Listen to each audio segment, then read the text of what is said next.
So tips lang po para malaman kung sira ang radiator ka po hindi. Ganito lang, pisilin ng peros. Ayan, na-press nyo lang po. Ayun, oh. So ibig sabihin po sira yan. Ayan, papalitan natin. Ayan, tingnan nyo yung difference.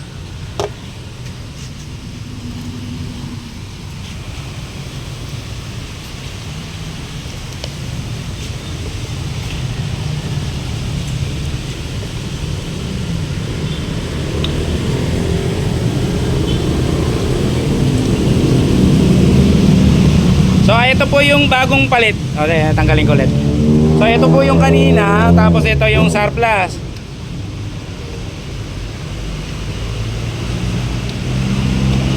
Ayan. Pag pinress ulit po yan, ayan, tingnan, wala na, oh. So yung case na yon, pag naka-aircon ka, mag-warning yung temperature sa dashboard.